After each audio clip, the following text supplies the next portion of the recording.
All right. Hello, everyone. Sorry about our background music. Welcome. I'm Jessie De La Cruz. I'm the Adult Program Administrator here at DPL. Welcome to the new Parkview space here at our reopened Central Library. Before we begin, I'd like to acknowledge that we are gathered on the traditional and ancestral lands of the Cheyenne, Arapaho, and Ute nations. We also recognize the more than 45 indigenous nations who have called this land home throughout history, including the Lakota, Comanche, Apache, Shoshone, Paiute, and Zuni, and Hopi peoples. We honor their elders, past, present, and future, and acknowledge the deep, endearing connection indigenous peoples have to this land. This land remains sacred, and we commit ourselves to learning from and alongside the communities who continue to care for this land. Over the past few years, Denver Public Library has made remarkable progress, not just in rebuilding spaces, but in reaffirming our purpose. And this is thanks to your support and the community support. Initiatives like Strong Library, Strong Denver, along with funding from Elevate Denver and the RISE bonds, allow us, a public library system, who we all know public libraries are struggling right now. We've been able to expand access, revitalize our buildings, and ensure fair compensation to our staff. So in that, I thank you all for being here and for supporting the public libraries. It's a special honor to welcome tonight's guest, David Heska Wanbli Weiden. David is not only a brilliant author and a vital literary voice, he is also deeply generous and a patient human being. I say this, this evening has been a long time coming. We've had to reschedule his talk not once, but twice. First due to a building closure caused by a broken pipe, and then again because of a snowstorm. And through it all, David has been gracious, thoughtful, and understanding, and we are truly grateful. So thank you. David's work speaks powerfully to identity, justice, and community. An enrolled citizen of the Sicangu Lakota Nation, his writing honors indigenous traditions while navigating the complexities of contemporary life. His debut novel, Winter Counts, is a gripping and deeply moving story, one that stays with you long after you turn the last page. It sheds light on urgent issues like justice, sovereignty, and survival in Native communities, while also expanding the boundaries of crime fiction. This book isn't just a standout, I believe it's reshaping the conversation about whose stories get told and how they're told. So tonight is not just about finally hearing from David, it's about celebrating his voice, his insight, and the stories he so powerfully brings to the page. So please join me in warmly welcoming David.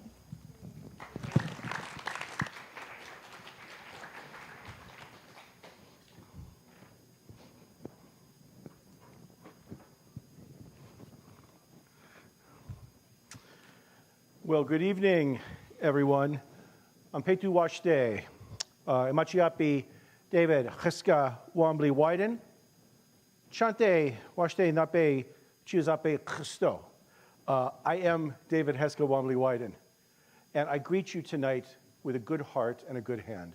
And what a deep honor it is to be here. First of all, I love the Denver Public Library, but I look around this gathering here. First of all, thank you for coming out. There's a concert over here, parking, and not to mention the Nuggets are happening. But I look here not only in this institution, in this city that I love, Denver Public Library in the city of Denver, but I see in the audience Manuel Ramos, one of our great writers. I see one of the owners of Denver's #1 institution. If you don't know the Lion's Lair, you need to find out about it. And he is right there, the Lion's Lair. And of course, my friend Greg Ego, one of the great journalists and writers here in the city. So yeah. And my partner Erica, who has a brand new book out called The Haunting of Room 904. Hey. So anyway, it is really, really a pleasure. As you kindly said, thank you for that wonderful and gracious introduction. I appreciate it. And it's wonderful to be here. How's the sound coming in okay? Am I doing okay? All right. I want to just say, again, we've had a hard time. I was going to speak months ago, and the building flooded out, and then we got snowed out. But you know what? I think it was all worth it. Isn't this space fantastic? This is new, right? This is an amazing space. And do I need to mention that library is under attack right now in America? And so we need to support the Denver Public Library. And so this is just such an honor to be in this brand new space among you wonderful people and in this fantastic library. So truly my honor to be here. I should say, I grew up in Denver. So many of you have heard this before. I grew up in Swansea, Elyria. I grew up in I-70 near the dog food factory, 4904 Colfax Street. No, let me try this again, 4904 Clayton Street. There we go. So, funny how you can remember your street addresses, from so early on, even as a kid, many decades ago, more than I'd like to admit, but that's where I grew up. And if you don't know, Swansea area is one of the poorest neighborhoods in Denver. We had no library anywhere near us, but the bookmobile would come every Friday to Swansea Elementary School, and I was such a deep lover of narrative and literature. I'd check out 10 books on Friday, and then I would take them home, and I would just read them throughout the week, just in pure heaven. And now I'm here reading for the library, and that's the power of libraries, isn't it?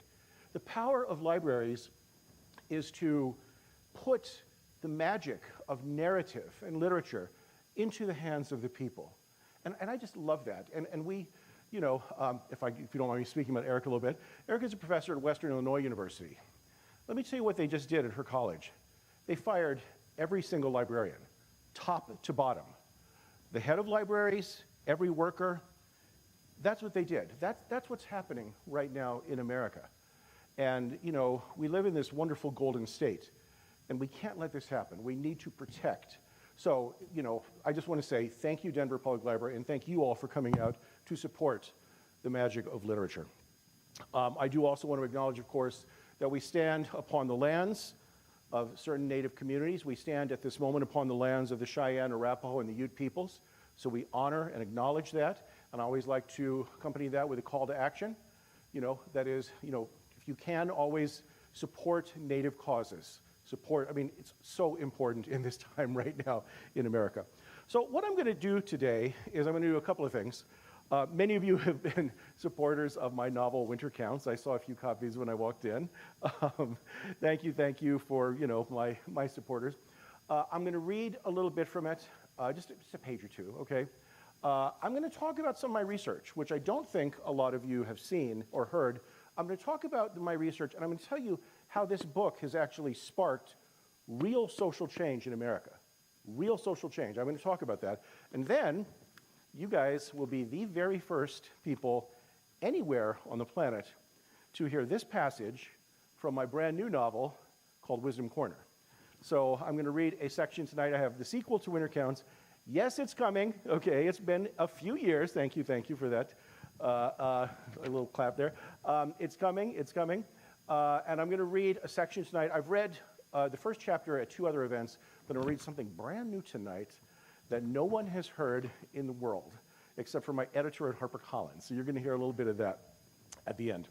So my talk today, and I'm happy to do some questions at the end, and then if there's anybody yet who wants a copy, I'll be more than happy to sign outside. My talk today, so I'll talk a little bit about Winter Counts, but primarily I'm going to talk about Native causes. And I'm going to talk about how literature can be a force for social change. So my talk today is called Major Crimes: Inequalities in the Criminal Justice System on Native American Reservations. So I'm going to keep this, not too social science-y. I'm going to highlight for you guys some of the issues in this book. So if you don't know, I am an enrolled citizen of the Sicangu Lakota Nation, as you very kindly pointed out. I'm also an attorney, and I also have a PhD in political science. So I was able to combine, and I have an MFA in creative writing, but I was able to combine my legal knowledge. Manuel Ramos, of course, was one of the great attorneys. I know, he's like, quit, Dave, quit, but I can't. I have such respect for you, sir. And he ran the public defenders, right, for a number of years, as I recall, or high up in there. And so, I was able to take my legal knowledge as well as my social scientific knowledge and combine them to do some research. So everything in the book, the issues in the book, legal issues, are legit, okay? And I'll talk about how these issues came to be and the effect the book had. But before we get into that stuff, let me set the table with just a quick reading. Again, many of you have read this book. Some of you have. If you haven't, let me give a trigger warning. Trigger warning, there will be some bad language. If you read my book, you're like, yeah, Dave, there's a lot of bad language in there. And there is some rough, there's some drug usage in there, okay? So I want to give a trigger warning right now, okay?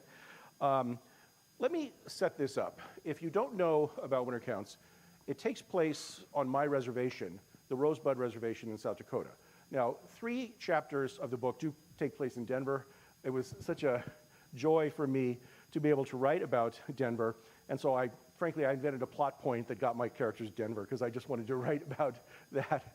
I wish I could do it in the next book. I'd love to write about the Lion's Lair. But the book takes place on the Rosebud Reservation, and the central character, if you haven't read the book, is Virgil Wounded Horse. Virgil Wounded Horse is a private enforcer, a vigilante on the reservation. For reasons that I'll explain here in a moment, the laws protecting Native citizens are not enforced on Native American reservations. And I'm going to get into that. So literally, the federal government, which has sole and exclusive authority to prosecute and protect Native American citizens, the federal government is not holding up its duty to do so. And so about half of all felony crimes are going unprosecuted on Native reservations around the country. And I'll get into that in just a bit. So what has happened is we have private vigilantes. If someone hurts your partner, your wife, your sister, your child, somebody hurts them, and the federal government would not do anything to prosecute the wrongdoer, even if they've been apprehended, you might be tempted to hire somebody like Virgil Wounded Horse. And what, for a price, and his price is $100 for each tooth he knocks out and each bone he breaks, that's his price. He will go out and he will enact some street justice. He will get some justice. So Virgil Wounded Horse is our main character. But Virgil is much more than a hired thug. He is also the caretaker of his nephew Nathan. Nathan in this book is 14 years old, and so Virgil's sister has died, and so he takes care of the child as the guardian. So he's raising him. He's essentially a father, which we are doing now as well. So I have two children, one in college, one about to graduate, and we're also taking care of Erica's, my partner's niece, who is, we're taking care of her sister's child. Now, why that's important here is I'm going to read the scene, just a couple of pages. Virgil has been out investigating something, and he comes home, and he's checking in the little teeny shack they have on his nephew Nathan. And it's dark in there, and the door's closed. So we're in the head and the voice of Virgil Wounded Horse, and he is checking on his 14-year-old nephew Nathan. All right, so here's winter counts. By the time I got home from the sweat, it was late. The lights were on, so I knew Nathan was there, probably asleep or playing his video games. He'd been alone all day, but he knew how to take care of himself. I was exhausted and hungry. No fresh food left in the fridge, but I found an old frost-covered tombstone pizza in the bowels of the freezer. I heated it up in our ancient microwave, which required 5 extra minutes to cook anything. Well, after eating the pizza, I'd had enough for the night, so I went in to check on Nathan. I could see that his lights were on, so I'd turn everything off and I'd cover him with a blanket. I opened the door, and I saw that he was passed out on his bed, all of his clothes still on, one arm hanging down at his side. Dude, why don't you get into your shorts and get under the covers? He didn't respond. Nathan, let's go to bed. I'm tired. Still no response. Nathan? I looked at him closely. His face and lips were gray, almost blue. I saw an empty balloon, a lighter, and some crumpled, burned foil on the floor. There was an acrid vinegar odor in the air. Oh no. Nathan, wake up, get up. I tried to sit him up, but he was too heavy, and he fell back onto the bed. I pulled his eyelids up. His pupils were tiny and dark, like miniature black holes. His skin felt cold and clammy, so I slapped his face hard. Nathan, open your eyes, wake up. No response, but I saw his chin move just a little. I ran to the living room for my cell phone. The IHS hospital was 50 miles from here, but the tribal police station was only 20. The tribal cops were my only hope. My hands shaking, I dialed their number. Police. This is Virgil Wounded Horse. My nephew, he's overdosing. He won't wake up. You need to send, what is your address? Please hurry, he's unconscious. I need your address, sir. He sounded pissed off, like I was stopping him from going home after a long shift. It's 83 in Spidergrass Road. We're the only house out here. Just stay on the phone with me, okay? Is he breathing? Yeah, I think so, yeah, but not much. Just stay on the phone. Stay on the phone, all right? Just hurry. How old is he? I don't know. He's 14. He's only 14. I flashed back to Nathan as a little kid, playing with some toy cars I'd given him. What difference did it make how old he was if he was overdosing? How long has he been down? I don't know. I just found him. Do you have a car free? Dispatcher sounded angry again. We're on the way. You said it was an overdose? Yeah, heroin, I think. There was a balloon and some foil on the floor. Do you know how much of the drug he took? How the fuck should I know? I didn't know he was doing that shit. Just trying to help, sir. How much does he weigh? I don't know, maybe 140? We'll be there soon. Just stay with me, okay? Can you stay on the line, sir? I let the phone drop to the floor. Black clouds entered the room, taking up all the oxygen, all of the air. I couldn't breathe, so I let the darkness envelop my lungs, my skin, my body. Sir? Sir? I heard the voice on the phone from far away. Are you still there? I picked up the phone. Yes, I'm still here, okay? How close are they? Do you know how to do CPR? Kind of. Mouth-to-mouth resuscitation? Not exactly. I need you to start chest compressions right away. You remember that movie, Saturday Night Fever? Movie? What are you talking about? I need you to put both hands on his chest, right on top of his heart, and press down hard. Do 100 compressions a minute. Think of the disco beat from that song, Staying Alive, the song from the movie. Use that beat on his chest. Put the phone down and do it now. Keep doing it until they get there. I pulled up Nathan's sweatshirt. His skin wasn't brown anymore. It was a strange shade of gray and weirdly cold and damp. I clasped my hands together like I was praying, and I put them right over his heart. I'd always hated disco music, but my mother had played that old Bee Gees album constantly when I was a kid. I couldn't remember the lyrics, but the beat of the song came back to me instantly. I pushed down on Nathan's chest steadily like I was dancing at a 49 party. Was I pressing too hard? Did I need to push harder? I focused on the beat of the music as I forced his heart to pump blood through his veins. And as I pushed, I tried to remember the Indian prayers my mother used to say to me. I'd heard them so many times as a kid. They seemed urgent that I remember just one line, but nothing would come. How was it that I could remember some shitty disco song from years ago, but I couldn't remember my mother's own words? The weight of my failures, all of them, felt like a shroud wrapped around me. And as my nephew lay dying in the little house, I sent my words up to the Creator. Please don't let this child die. I will do anything. Just spare him. Spare him. Oh, thank you. Thank you, thank you. Like I said, it is a fairly trigger-heavy scene, but it sets up the issues in the book. You know, we do have a problem with drug abuse on reservation, primarily methamphetamine, not heroin. But that's not what I'm going to talk about tonight. I'm going to shift now, and I'm going to tell you a little bit about the research that I've done that informs this book. So I'm going to turn now to the issue of missing and murdered Indigenous women, also known as missing and murdered Indigenous relatives. Now, you may have heard about this. This has been in the media a fair amount lately. Keep an eye on the time here. Want to be respectful. Missing and murdered Indigenous women and relatives refers to the phenomenon that Native American women, but also some men and boys, are unfortunately being abducted and sometimes killed on Native reservations and off reservation as well at exceptionally high rates. So MMIW, or MMSIR, as I'm going to refer to it, refers to the phenomenon of Native people being taken, abducted, and then just vanishing, and the government not doing anything about it. This is a terrible problem that hurts not only the individuals, but also the families, and it affects entire Indigenous communities. Now let me give you some statistics here. Let me set up the problem. Okay, the problem, here are some statistics to show you how bad this is.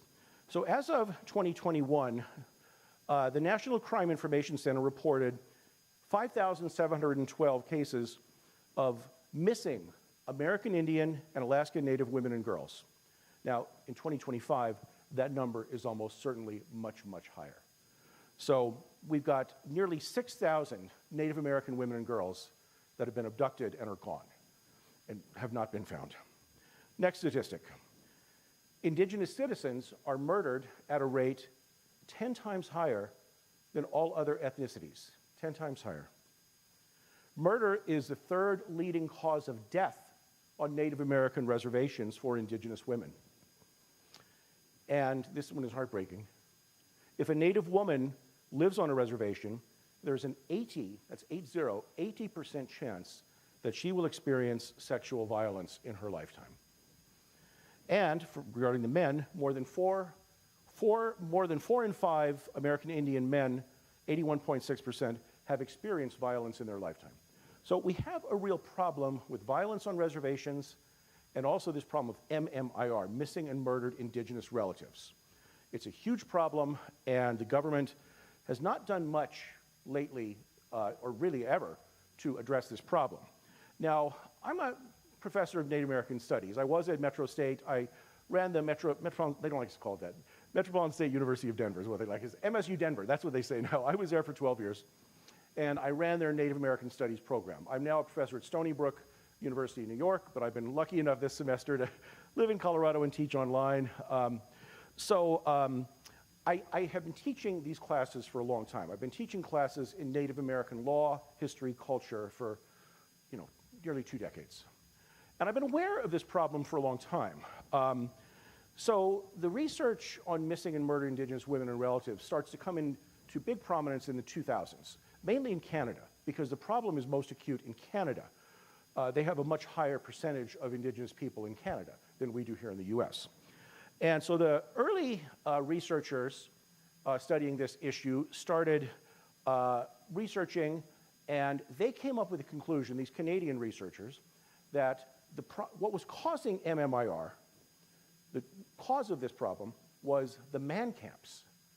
Now, if you don't know what a man camp is a temporary workforce housing for employees in the resource extraction industries, which is a fancy way of saying oil, okay? So the oil fields in Canada and the US, they set up these giant camps that may house anywhere from 20 to over 1,000 workers, primarily, nearly all men, all right? And the hypothesis was that it's these men that are all alone in North Dakota, wherever, that they are going out onto reservations and grabbing these Native American women, sadly, committing sexual violence on them, and then possibly killing them. Now, if you're not aware, there's a film that dealt with this very thing called Wind River. I see some nodding heads around the crowd. It's an okay movie. I thought it was okay. There was some criticism of it that it was not indigenous-centered, that it should have been, but I'll leave the film criticism aside, okay? It's a film that illustrates this very phenomenon. It proposes that it's the man camp workers that are raping and killing these women. All right, now the research done in the 2000s does show a fairly strong correlation between higher rates of violence with indigenous women when the man camps are located near reservations. So it does support that. There's a correlation. But as I started studying this over 15 years ago, it seemed to me that this was only part of the answer, because that hypothesis or that proposition only holds near reservations. But we know that MMIR happens off reservation as well, when there are and also when there are no man camps nearby. So this clearly could not be the entire answer to the question. It was part of the answer, but it's not the total answer. So the man camps, so in other words, abductions and murders of Native American women and relatives happen all over, and not just near man camps and not just on reservations. Okay, so I started gathering together information from different fields: law, political science, sociology, Native American studies. And I started coming up with my own ideas here. And I realized that there was something that almost all professors had missed. And the reason is, in higher education, we tend to exist in these little silos. The Native American people don't read anything else. The law people only read their stuff. The political scientists don't read it. There's nobody that really brings it all together. Now, weirdly enough, I'm a professor of English, which I find to be deeply weird because I'm not trained in English, but I am in fact a professor of English right now, even though I'm trained as a political scientist. But hey, I'm teaching the English classes. The students sometimes, they say some weird term to me that I don't know, and I'm like, yes, agree completely. So I'm the first to admit, I hope this isn't being broadcast nationally. Hey, if anybody from Stony Brook is watching, I love it and I'm doing great, okay? So, all right. So the point that I'm getting at here is higher education exists it's very balkanized, divided. And sometimes what we need is people to come together and draw these together. And I felt that I was hopefully somewhat qualified to do that. And I found a law that has existed since the 1800s that I believe is causing a lot of this. I believe it's a major factor. That law is called the Major Crimes Act. The Major Crimes Act is a law of the United States Congress, passed 141 years ago, still good law today. The Major Crimes Act is still the law of the land, all right? And yet, until my book, it had not really been studied very much. Yes, a handful of law professors that teach Native American law, of which there are about 50 in the entire country, maybe less, they knew about it. And, you know, I read the 2 or 3 law review articles that existed on this, but it hadn't penetrated this law to the broader public, and especially the audience of policymakers and politicians, okay? Now, let's talk about what that law is. Now, I often do my talk here when I talk about this with some slides, but I felt to not do it tonight because, you know, we had a concert out there. We're all kind of partying here. We got some beat going on. Those of you live streaming it, there's a big concert right outside here, okay? And we keep hearing some heavy beats coming down. It sounds pretty good, actually. So what I often show here is a picture of Chief Spotted Tail. Chief Spotted Tail of the Rosebud Sioux tribe, or in our language, the Sicangu Lakota Nation. This is my nation. Now, Chief Spotted Tail, I'm actually vaguely related to him by marriage, not by birth, about 8 generations back. He was the great leader of the Rosebud Sioux tribe. I actually do have a children's book on him that I wrote. Now, why is he important, and how does that come back to this? Believe it or not, there is a link. So he was the leader of our nation in the 1800s, and he was much loved by the American authorities. I feel a lot of ambivalence about this. So the American authorities loved Spotted Tail. Spotted Tail was a diplomat. He took a trip to Washington, and he discovered that he saw the technology even in DC in the 1800s, and he's like, whoa, you know, we better cooperate with the Washichus, white people. We better cooperate with them, learn to live with them, because they got some hardcore technology. He didn't quite say it that way. So he argued that Native Americans should cooperate with the Americans. Now, this gained him a lot of hatred from other Native nations who said, let's fight, fight, fight until the end. But the Americans loved him. Americans loved Spotted Tail. Now, Spotted Tail was sadly ambushed and assassinated on August 5th, 1881 by another Rosebud tribal member, Crow Dog. Crow Dog had been lying in wait for him, sprang up, and shot him and killed him. Didn't deny it. Didn't deny that he did it. He said, yep, I killed him, and I'd do it again. Okay, he was not apologetic at all. The reasons which, not important here, might have to do, Spotted Tail was apparently also something of a womanizer, and he may have gone after Crow Dog's wife. I don't know. So they say, okay. So Crow Dog didn't deny it. He was taken into custody, and the tribal elders of our nation came together, and they decided what to do with him. Now remember, a lot of you know this, but some of you don't. Native American nations are separate countries. They are sovereign, independent nations within the boundaries of the United States. There are 577 Native American nations within the boundaries of the USA. I have dual citizenship. I'm an American citizen, and I'm also an enrolled citizen of the Sicangu Lakota Nation. So I'm a dual citizen. So until the Major Crimes Act and other laws, we had sovereignty. We, as a separate nation, we had the right to create our own laws. Okay, and that's exactly what the elders did. They said, we have the right to punish our own people. So they met and they said, how shall we punish Crow Dog over here? So the punishment was, he shall have to care for Spotted Tail's 3 wives, count them, 1, 2, 3, 3 wives and many children. He shall have to care for them and provide for them for all of their days. And Crow Dog shall be banned from the Rosebud Reservation, him and then 3 generations. So him and his children are banned. So the tribal elders and everybody was fine with this. So Native American law is different than American and European law. We deal more in reparations and restitution as opposed to sanctions. Okay, so American and European law deals more with punishment.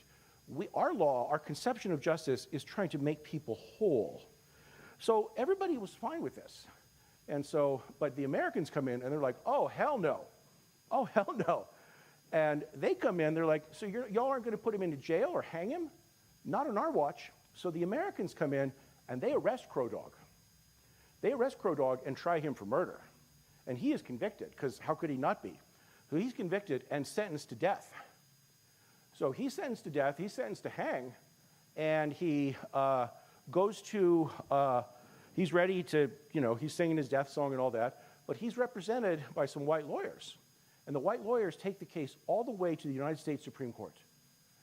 And the United States Supreme Court, surprisingly, ruled in favor of the Lakota people in the U.S. Supreme Court case of Ex parte Crow Dog, 1883, Ex parte Crow Dog. This is a valid Supreme Court case that said Americans have no jurisdiction over a sovereign nation such as the Rosebud Sioux tribe. Wow, okay, not bad, huh? A surprising victory for the Lakotas. And yet it was what we call it, a Pyrrhic victory, because, so Crow Dog is released from custody, and he's like, so the Supreme Court said, Americans, you have no right to punish him, okay? Let him go. He's like, okay, I'm gonna go back. So the Americans come in, and they pass a law almost immediately, the US Congress. So he's freed, okay, he's freed. But the Americans come in and said, okay, maybe we can't do anything to him, but we can pass a law now to make sure this never happens again. So they passed a law called the Major Crimes Act. The Major Crimes Act says that for any felony crime that happens on a Native American reservation, we, Native Americans, may not prosecute our own people. Instead, we must immediately call in the FBI and the US Attorney's Office. So let me unpack that again here.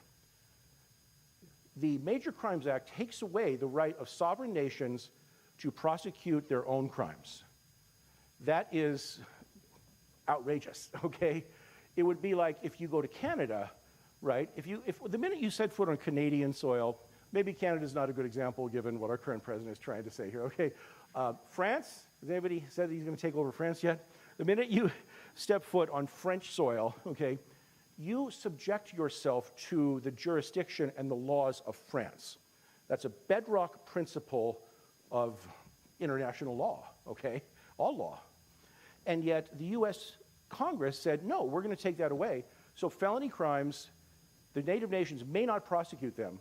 Instead, they must call in the FBI, federal police, and the US attorneys, federal prosecutors, and they must be tried in federal courts.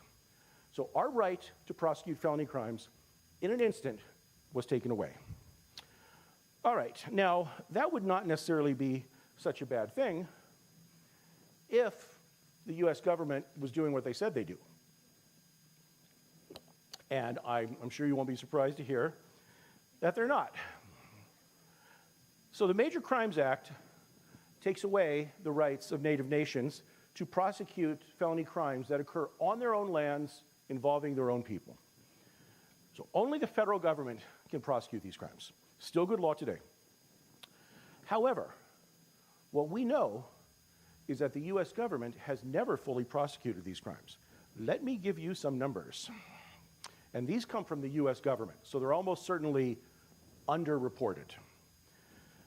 In the years 2014 to 2017, okay, there were 750 murder cases sent over, or what we call referred, sent over to the US government for prosecution. So they had a Native perpetrator, a murderer, accused of murder, in custody. They had him or her in custody, and they sent it over to the US government to prosecute. But there exactly 375 cases were declined by the US government. So the US government said, sorry, we're not going to prosecute, set them free. So exactly 50%, I know, I see people like, wait, what? How is this happening? The numbers are going to get worse. So those 375 people accused of murder were let go, were let were released and let go to commit more crimes. It's going to get a lot worse here. Let's take a look at adult sex crimes. 2190 sex crimes were referred, adult sex crimes. 1675 were declined by the US government. 1675. Folks, that's a declination rate of 76.5%. You want to phrase it the other way, they only prosecuted 23.5%. They let 75% go. People that had raped women, they let them go. Said, you're free, go. How about this one? This is really heartbreaking. Child sex crimes. Child sex crimes. In the same amount of time, there were 619 child sex crimes, child rape, child abuse, sexual abuse.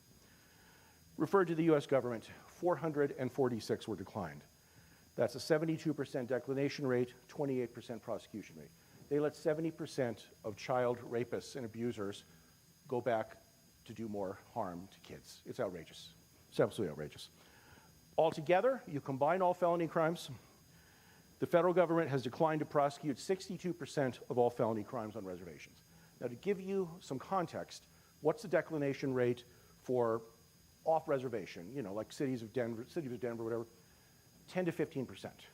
So sometimes the FBI will, or the US attorneys will decline to take a case for various reasons. They don't have enough evidence, they don't think they can win, but the rate is never higher than 15%. It's usually around 10%. And yet on reservations, it's the declination rate, the failure to prosecute rate, is anywhere from 60% to 75 or even 80%. So I think you see where we're going with this.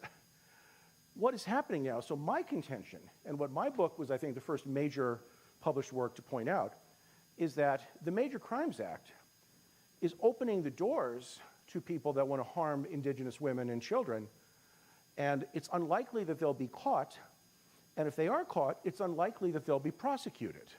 So it's an open season on Native women on reservations, and it's all due, or at least in large part, due to the Major Crimes Act. And yet nobody had really put two and two together. And so, so once I discovered that, let me turn to my next subtopic here.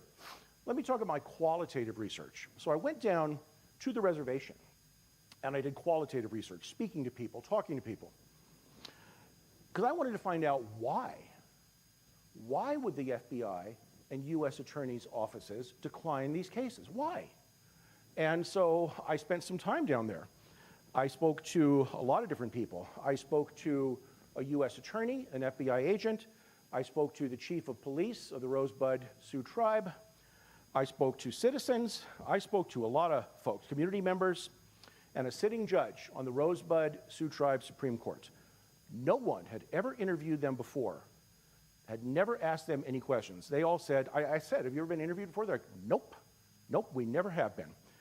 So I was able to piece together I think, an understanding of why the US government is not prosecuting rapists and murderers on Native American reservations. So here's what I found. I'm not going to bore you all with all of my reasons, but let me give you 4 or 5 of the factors that I found. Number one, there's a lack of sufficient numbers of tribal police. Now, the US government funds most tribal police forces, okay? For reasons, because there's what's called a trust relationship between reservations and the US government. They took the land, right? They took the USA, okay? We got like these little bits of reservations, but they agreed to fund us, give us free food. We get commodity food there. It's really awful food, government cheese. I see some people nodding. I remember the commods. And they're also supposed to fund our law enforcement. Okay, but they're not funding adequately, okay? Let me give you some numbers. The Rosebud Sioux tribe, my nation, okay, Sicangu Lakota Nation, has, by the way, it's the size of Delaware. It's huge. It's a big area of land. Has 24 patrol officers, 5 investigators, 4 task force officers for drug offenses, a captain and a chief. That's the total police force, okay? But only 8 patrol officers are on duty at any one time because they have to sleep, right? They can't be there 24 hours a day. So you have 8 to 10 police officers patrolling an area the size of Delaware. It's too few. Now the FBI agents, they have to prosecute the felony crimes. So felony assault and battery, somebody gets into a fight. the murders, the arsons, the rapes, all of that. Hundreds of cases every month.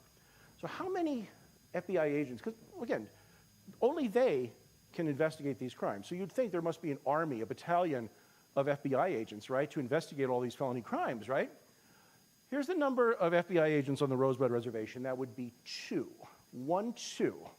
Okay, 2. I see your faces, right? It's shocking. So these 2 agents, they can't do everything. They have to pick and choose, right? They can't handle this avalanche of felony crimes. And so there are some crimes, well, that leads me to my next problem here. Because the FBI agents are so few, and they have their own agenda, right? They want to advance in their careers. Now, the way FBI agents advance in their careers is they get clearance on cases, right? They want to get as many prosecutions or closed cases as they can. They can't do a manhunt for a missing little girl. They don't have the resources, and they probably won't get a clearance. And so they simply say, sorry, we're not going to prosecute this, you see? So they're going to take the cases that are like slam dunks to help their records, right? But it gets even worse. It turns out that nobody wants to go to the Rosebud Reservation. So the FBI agents who are assigned to the res are usually the rookies straight out of the academy. People that don't want to be there, okay? They don't want to be there, so we don't exactly get the cream of the crop. Now, listen, this shocked me. FBI agents rotate out every 2 years. So by the time that they are just getting to know the people and getting to, establish some trust with everyone, they rotate out, and you get a new crop of agents in that don't know what they're doing. You see, so just the internal practices of the FBI, what we call there's a lack of institutional memory, that's contributing to this. Now, I talked to some elders on our reservation. They told me the FBI agents were rude, impatient, condescending, arrogant. These are the words that I heard. And the tribal police chief told me that the FBI would not respond promptly to calls. So they would let cases get cold because they only had 2 of them.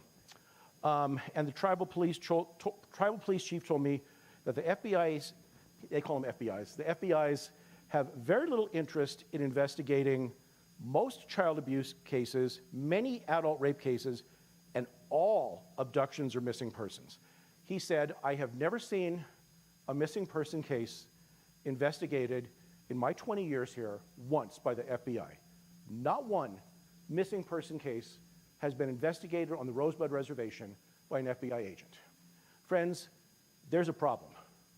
There's a problem in the USA with the way that we handle criminal justice on reservations. So, I could go on and on about this, but I want to leave some time for questions. Let me talk now about winter counts. So again, I've been working as a professor for many years, writing little articles that 2 people read. One of them was Erica, maybe not even you actually. And so I decided that I was going to try my hand at writing a book, and I have a lot to thank here for Mr. Greg Ego right here, who was one of the earliest people to encourage me to write, and I thank you for that, sir. And, he said, try writing. And so I did. I worked on my craft for about 10 years. And I tried to find a way to incorporate what I had learned about this, because I knew that I could write another legal article that nobody would read. But I thought that maybe, if I put it into fiction, that maybe it might have a reach. Now, what I didn't know is that my book was released in August 2020. Seems like a long time ago. But that, I know, it seems like a long time ago to me too, but also yesterday. But that is, of course, the first wave of the pandemic. This was completely out of my control. I'd been under contract, and the book had been in production for a year. And then the pandemic comes. Every bookstore in America was closed. My entire book tour was canceled. And I'm like, well, this is a disaster, And so what could I do? I rolled up my sleeves, and I said yes to every request I got for an online Zoom, which is exactly what I did. I did literally hundreds of them because my publisher did not put a lot of muscle behind my book, publicity muscle, so I did a lot. And this was in the early days of Zoom. I'm going to keep this family safe here because I see a little girl running around.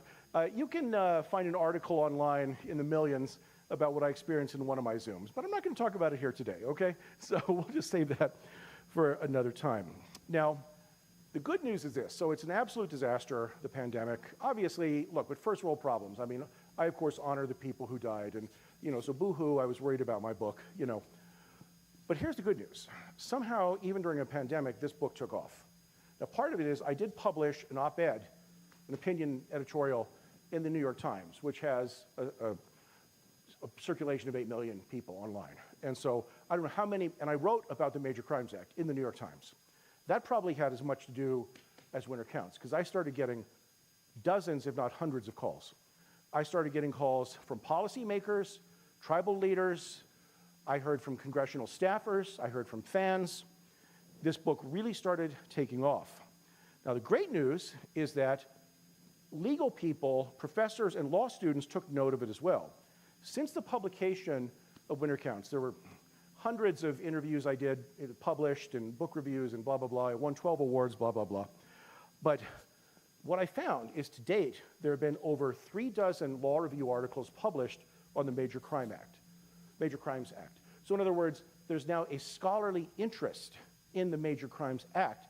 And people, the scholars, are really, now that they know about it, they're really starting to study it. Well, okay. So I got a call in 2021 from somebody from the Pine Ridge Reservation. That's the Oglala Sioux tribe. They're our cousins next to us on the, are you Pine Ridge or no? Oh, you're Rosebud. Oh, yay, I love to see my brethren, yay.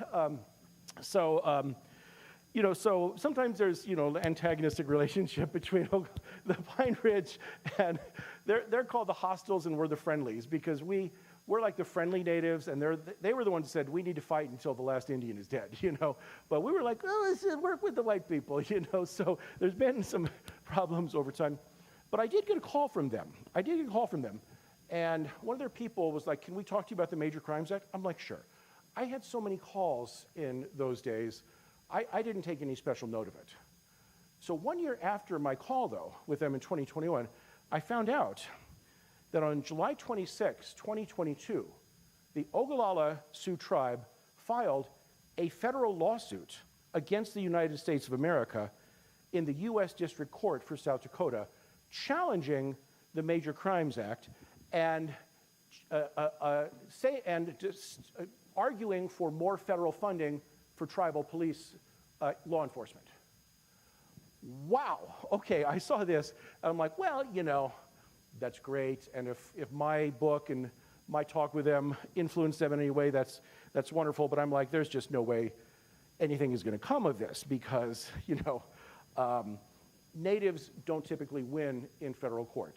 I can give you the numbers, in fact. 90% of the time, Native Americans lose in federal courts, okay? We don't win, okay? So I'm like, this is not going to happen. Well, folks, May 23rd, 2023, U.S. District Judge Roberto A. Lang issued an opinion and order in the case holding that the United States owes a treaty-based duty to adequately fund law enforcement for the Oglala Sioux tribe, and that includes getting more FBI agents there on the reservation. Folks, this is a major win for Native peoples. And so I was, thank you. I was so thrilled to see this. Now, this is a landmark case that has not gotten much attention. So for the first time ever, a United States judge has said the U.S. owes a treaty-based duty to adequately fund law enforcement and to get more FBI agents there. Wonderful. The bad news is that the case is on appeal. And the U.S. government has said recently, new administration, has said that it will not honor that ruling. It has said it will not honor that ruling in any way, shape, or form. So the bad news here is that as it stands now, the case is on appeal, and the U.S. government has said, we don't care what the outcome is when it goes through the appellate circuit courts, we won't honor it. And if it's currently working its way up through the appellate courts, if it wins, then it goes up to the U.S. Supreme Court, where I'm sad to say that my confidence is not high that it will survive. Having said that, I think it's set a precedent of sorts, and what I'm hoping is that other Native nations will file similar lawsuits. And so if we get a wave of these across Native America, Indian country, then maybe one of these is going to stick. And maybe we can get a precedent that says, hey, the US government look, I would like to see the Major Crimes Act just overturned. I think that's what needs to happen. But short of that, the US government should abide by what it's promised. Give us more law enforcement and get more FBI agents there to prosecute these crimes so that our women, children, men, boys are safe. So that is what I'm hoping for. Now, I want to be clear. My novel was not the sole reason for this change in the legal climate. There was another thing happening in 2020 called the McGirt decision, which is a big decision at the US Supreme Court that I won't get into right now. So there were a number of things happening. But I do think what happened is my New York Times essay and the book started to create a national dialogue. It started to create a discussion. There were articles in Salon, Slate, New York Times, you name it, about this. And I think that, it helped get the issue some, people became conscious of it, aware of it. And so I'm really thrilled about that. So that, folks, is kind of what where I'm at today. What I want to leave you with here before I read my last little bit here is I believe in art, okay? I believe in art. I believe in narrative. I believe in literature. It can make a difference. We call this, English professors, I know this now since I am one, we call it the social novel. The social novel is a novel that takes a look at a current societal problem with the aim to fix it, to create a solution, or to at least bring it to national attention. And I think that that's what art can do for us. It entertains us. When I write my books, I want you to be entertained. I want you to stay up all night reading, of course, okay? But I hope also that I'm educating you, and I hope maybe, that just maybe, there can be some social change. So with that, I'm going to read, you guys are the first ones ever, and you may be the only ones, because I'm going to tell you, I am now, because my editor has taken a look at the manuscript, and she loves the book with the exception of this chapter. I'm not joking. So my editor at HarperCollins has demanded, in fact, that this chapter be cut. I'm going to read it to you guys. So let me talk about the new novel. So the new novel is called Wisdom Corner. It is the sequel to Winter Counts. Wisdom Corner, that's right. It's right out there by St. Francis. You know. We've got some Rosebud folks here. So it's called Wisdom Corner. So the title, I'll explain that. You already know. Wisdom Corner is this little area. It's like a gazebo? A gazebo in near an abandoned community center and a parking lot. Now, back in the day, Wisdom Corner was an important part of Lakota and Sicangu, especially, culture. It's where the elders would gather. They would sit and they would tell the kids Lakota traditions, Lakota beliefs. They would tell jokes. It was a place of joy, wisdom, and learning. Today, I'm sad to say, Wisdom Corner is not that. It is where the drunks and the drug addicts congregate. I go there, and I've taken pictures, and I see empty liquor bottles, and most heartbreakingly, I saw an empty bottle of fuel injector cleaner. You know what I'm talking about here, right? They huff that stuff. They're killing their brains. So Wisdom Corner is now a sad place. And it's a sad place. And so it plays sort of a central role in the book. I don't want to give away too much. So Wisdom Corner takes place 1 year after Winter Counts. So in the book, I won't give away too much here. So spoilers, I think most everybody here has read it, I think. There's a happy ending of sorts in this book, okay? Virgil does prevail against the drug dealers. I won't tell too much more than that. But he wants to stop being a hired thug. Okay, so in the new book, Wisdom Corner, he wants to stop being a thug because he's uncomfortable with being a vigilante, beating people up for a living. He's not comfortable with that. And in fact, in the book, he even says, I realized that I was enjoying the beatings too much. I needed to go somewhere and talk to somebody, but there were no 12-step programs for hired thugs. Now, what's hilarious is I have a good friend, Rob, who's a crime writer, Rob Hart. He read that, and he told me he's actually written a book called Assassins Anonymous, which is about a 12-step program for killers and assassins. And it's an amazing book. I blurbed it. It's fantastic. So Virgil, in the new book, he wants to stop being a vigilante. But something happens that draws him back in. Now here's the one spoiler I'll give, but it happens early in the book. In Wisdom Corner, there's a medicine man. Medicine men are our holy people. And I was given my spirit name by our medicine man, and my children were as well. And in the book, it's Jerome Ironshell. It's Jerome Ironshell is the name of our medicine man. I originally called him Jerome Redfeather, but I have a friend, Tommy Orange, who's a native writer, and he had a character in his book called Redfeather. He's like, you got to change it, Dave. I'm like, yeah, okay, fine. So I actually one of the Ironshells. So my Tioshpe is, I'm from the Cordries, the Beauvays, the Spotted Tails, and the Ironshells. So Cordries, Beauvays, so for natives, we always like, who are you? Who are your people? So mainly the Cordries and the Beauvays. So, but I've got some Ironshell as well. So a lot of the names in this book are family names that I do just for myself. So Jerome Ironshell in this book is a much beloved, wise medicine man and a mentor to Virgil. In the new book, Wisdom Corner, he is murdered. He is killed. And that draws Virgil out of retirement and back into the game of being a vigilante. So that's the setup for the book. Now, I'm going to end this talk tonight, and I will be happy to take some questions, but I'm going to do a little reading here from the book. So both Wisdom Corner and Winter Counts are written in what we call first person. I. I went here, I went there, I beat this guy up. And I got really tired of writing in first person. It's really hard to write 300 pages in first person. So I went to my editor at HarperCollins.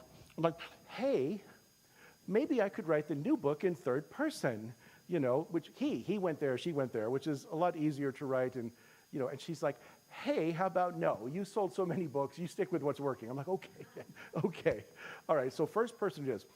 But I wrote one short, 2-page chapter in third person. It is the only time in Winter Counts or Wisdom Corner that I break from Virgil's voice. In this chapter, which I'm going to read to you right now, and I do not know yet if I will win my battle with my editor, you are going to hear the voice of Jerome Ironshell, the murdered medicine man. In this chapter, he has been killed, he is dead, and he is making his journey to the spirit world. So this is the spirit of Jerome Ironshell, the murdered medicine man, making his journey to the next world. So we're in the voice of Jerome. Here is the chapter entitled Jerome.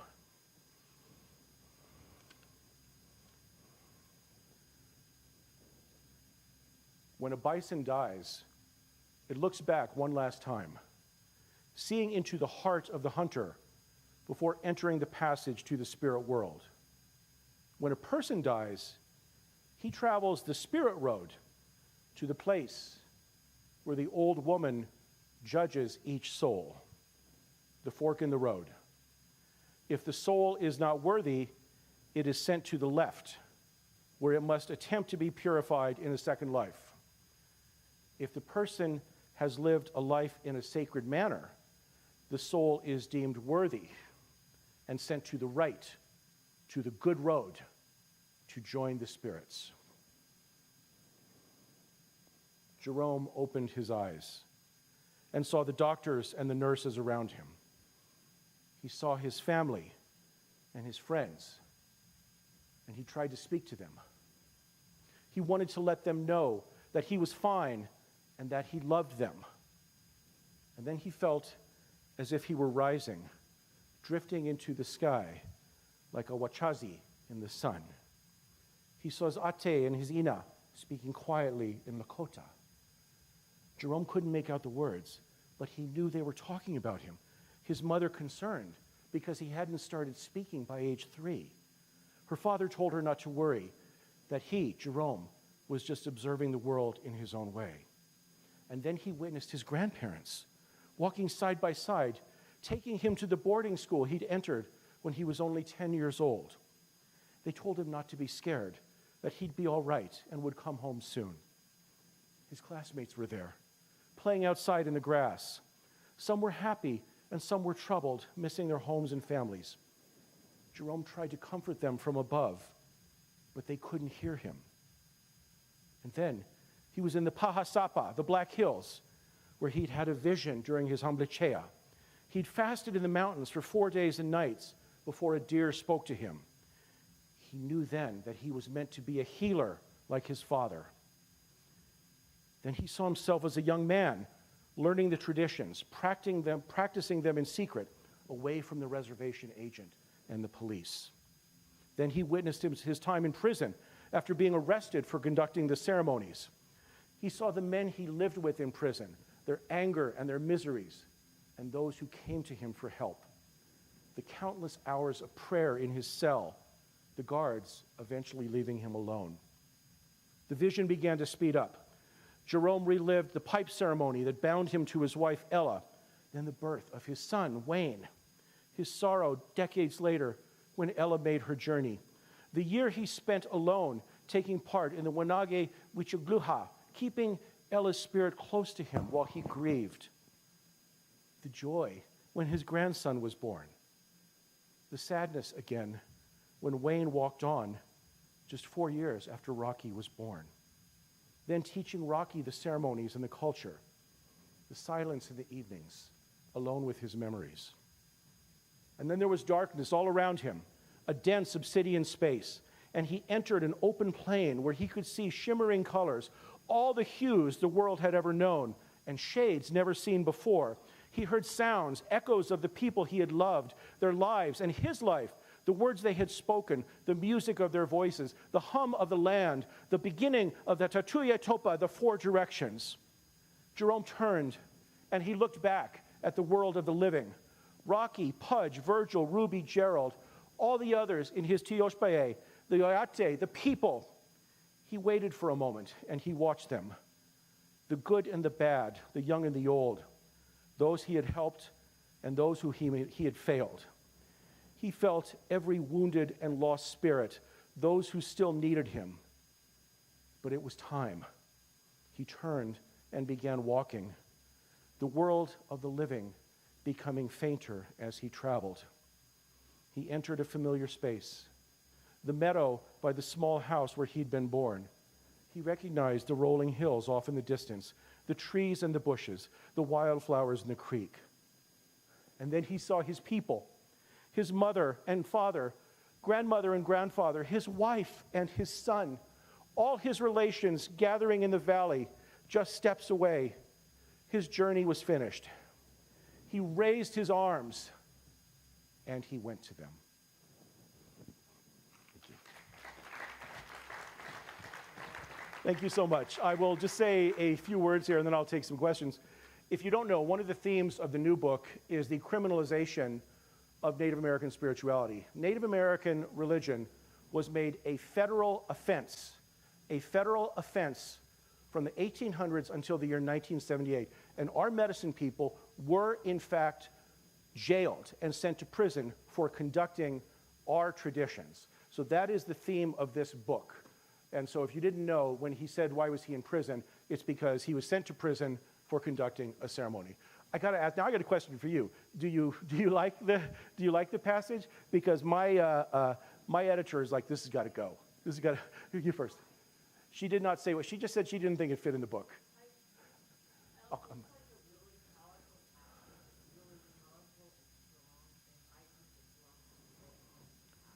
Thank you, because honestly, I have to enter into battle in the next couple of months. She's like, Dave, this has got to go. She just said it doesn't fit, and so anyway, so you are the first people, I swear to you, the first people to ever hear those words spoken out loud, and I hope not the last, but we will see. Thank you again, it was wonderful, and I'm more than happy to take some questions or comments. Oh, thank you. And I have a mic. If somebody wants to ask a question, you can do it in the mic so we can all hear. If you just raise your hand. Do you think there's a possibility, or it makes sense, to eliminate the federal law and just have the native reservation? Do I think there are two different questions here. If you didn't hear, the question was, do I think it's possible, especially for those live streaming, if there is anybody there watching, do I think it's possible and or feasible for the Major Crimes Act to be eliminated? Do I think, is it preferable, I think you might have said. I would like to see that. I mean, I think it's clear that a sovereign independent nation should have the right to prosecute crimes on their own lands. To me, that's a no-brainer, okay? Is it feasible and possible? In this administration, no. okay? I mean, I don't, look, I'm going to try and keep politics out of this as much as I can here, you know, but we're in a time of great upheaval, and I don't see great new things flowing to Native Americans right now, the way things are going, okay? I think the best we can do is hold on to what we've got. So I don't see that happening under this administration. Now, things change, maybe, or maybe it at least could be amended, changed. You know, so I don't see it happening at this time, I'm sad to say. But that's where the power of lawsuits comes in. If we can use the power of the courts against the federal government, use it against themselves, that's where I think we might get some change. So great question, thank you for that.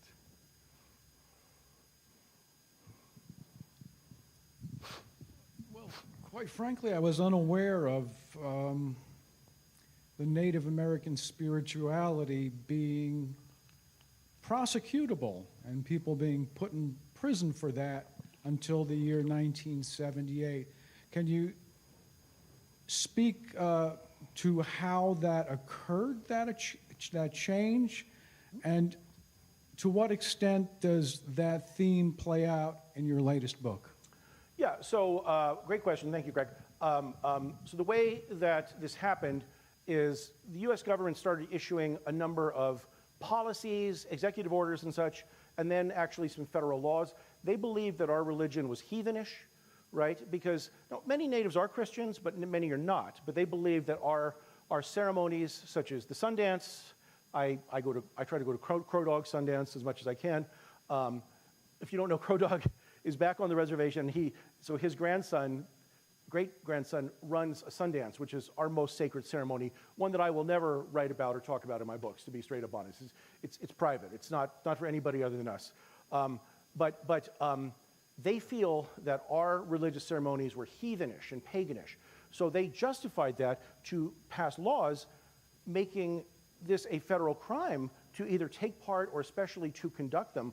They made it a Class 1 felony with a full year in prison if you ran a ceremony. And so let me finish this. Now, what happened? The answer is in 1978, the U.S. Congress passed the American Indian Religious Freedom Act, which for the first time allowed us to practice our ceremonies without interference and also to have access to our sacred grounds and lands. And so that's what happened. Now, often my students say, Professor Weiden, what about the First Amendment? And don't we have freedom of religion in this country? And my answer to them is the Constitution is aspirational. It's something we aspire to, but it's obviously not something that we often achieve. So I see a hand over here. Yeah, please. I just wanted to say, our practicing our ceremonies and stuff was also considered an act of rebellion, and Great point. Stuff. And at that time, they were trying to acclimate, or I can't remember the word right now off the top of my head, but into Assimilate? Assimilate, yes. And also, I thought the Freedom of Religion Act was August 6th, 1973. I was 4 years old when it finally became legal for us Did I get the date wrong? I thought it was 78, but maybe it was introduced in 78. I don't know. I may have the date wrong, but the import is the same. So yes, for years, that's wonderful. And I want to say, that's a wonderful point, and thank you from my fellow Sicangu person here. The U.S. government did view our native religion as possibly being evidence of hostility. So we had something called the ghost dance.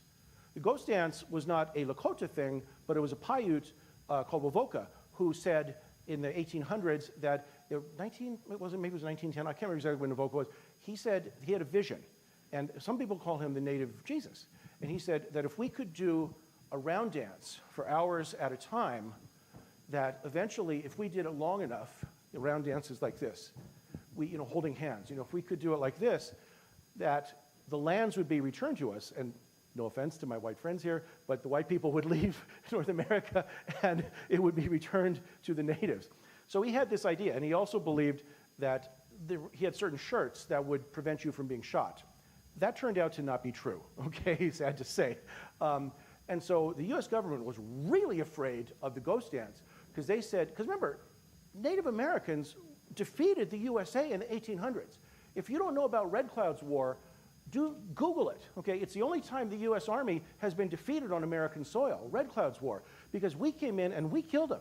We defeated them soundly. they came begging to us for a treaty, the Treaty of 1868, which, they said, please quit killing us. And we're like, okay. They're like, we'll give you the entire Black Hills and essentially like 1/8 of America. And that shall be yours for as long as the grass shall grow and the sun shall shine. There we go, hard to say. Well, gold is discovered in the Black Hills 3 years after that, and that was the end of that treaty, okay? They were the U.S. government was deeply afraid of the ghost dance. So Native American spirituality has terrified the U.S. government for over 100 years. And it's astonishing that we didn't get the right to practice our own religion back until 78. I'll shut up here because I see other hands. This lady, and then you're next. Okay. I was going to ask if you ever been to a UEP, but it might have been illegal. UEPs are illegal. If you read Winter Counts, it does end with a UEP ceremony. A UEP ceremony is, again, one of our sacred rites. Now, I was nervous about writing about a UEP ceremony in Winter Counts, so what I did is I went to the great Native writers, Vine, Deloria, and others, and I saw how much they had written about, and I went no further than them, because there are parts of our tradition that are private, that I will not write about.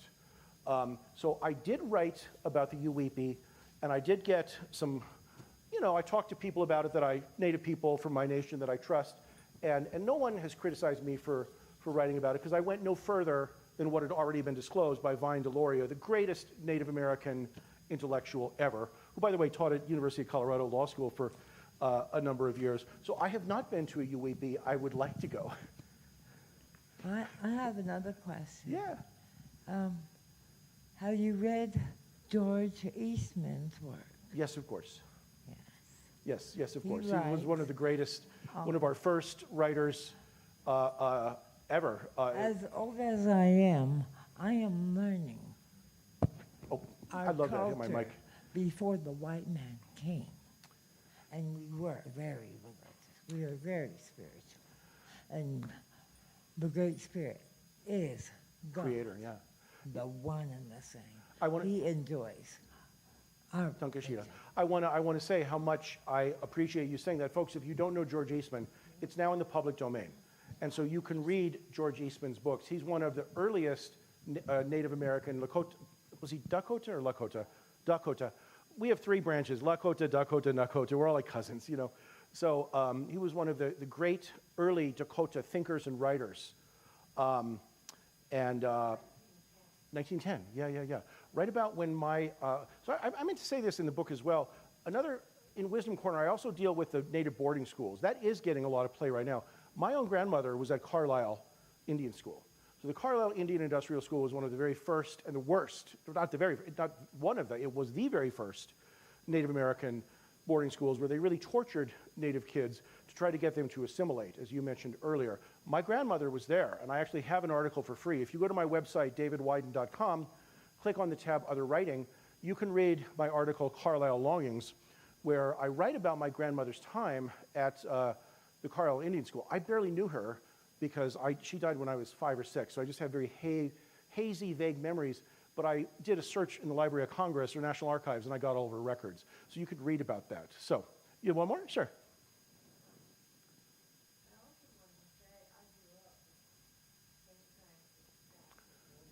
You did.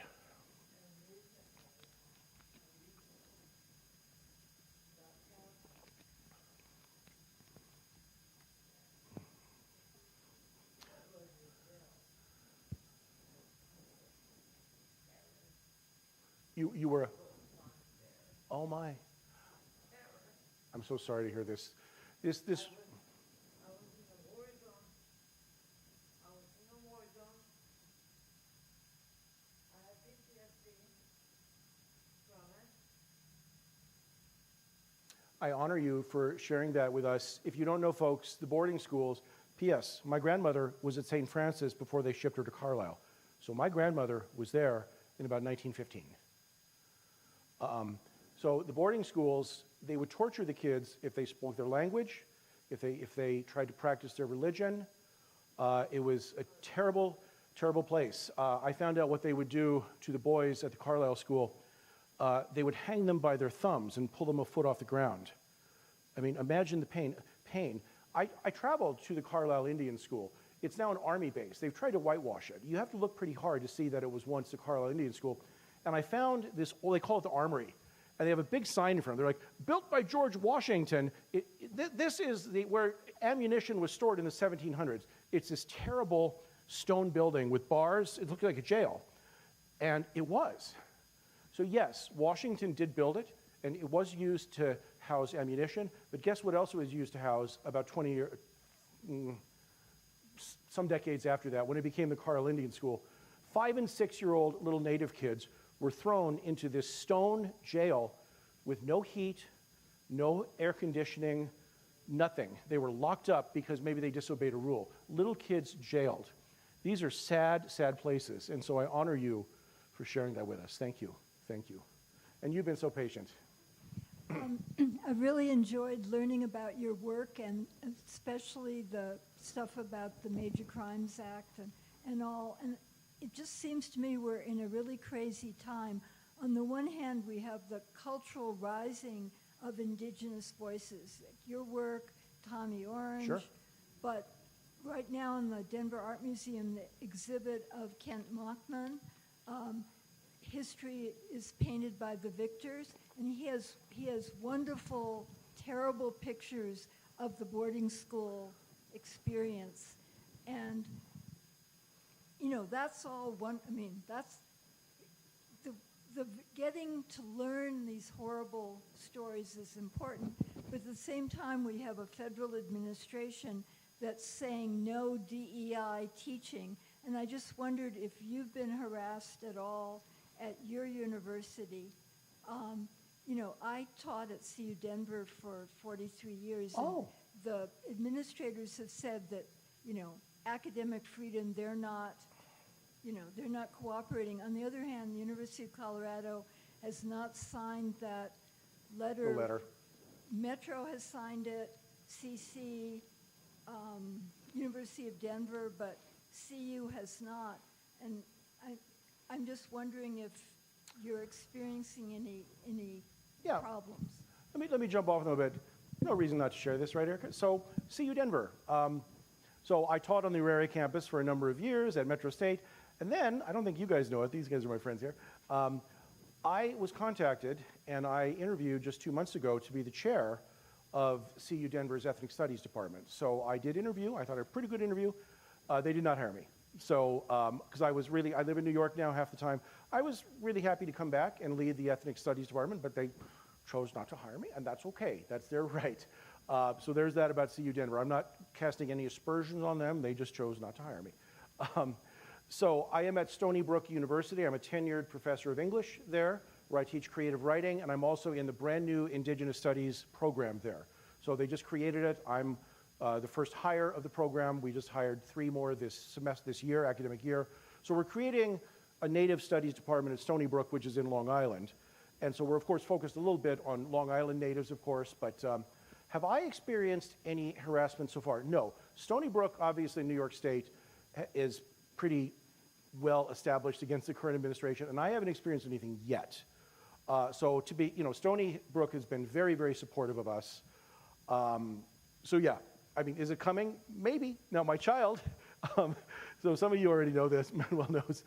So if you're on my Facebook, you know. So I have a kid who's 17, and he's just graduating. And, he's a very resilient kid. Exactly 6 years and 2 days ago, he had to hide in a closet. He had to hide in a closet and hear the guns go off. And what was happening, so the STEM school Highlands Ranch shooting, I think if you're from Denver, you know about that. My kid was there, and he was 2 classrooms away. He had to hide in a storage closet, and he heard the boom, boom, boom that killed Kendrick Castillo. So my kid, he's very resilient. He bounced back. He now counsels through the Rebels Project. He counsels victims, survivors of school shootings around the country. So he's a good kid. He's also very, very, very smart. He got a perfect score on the SAT, and he's valedictorian. And he had his choice of universities. And we had to factor that in. We had to factor that in because he was accepted to Harvard. So he was accepted to Harvard, Yale, Princeton, Brown, Stanford, MIT. And, we don't know what's going to happen at Harvard right now. And so he did accept exactly 8 days ago at MIT. So he'll be an entering freshman at MIT. That so far they seem to be hands off.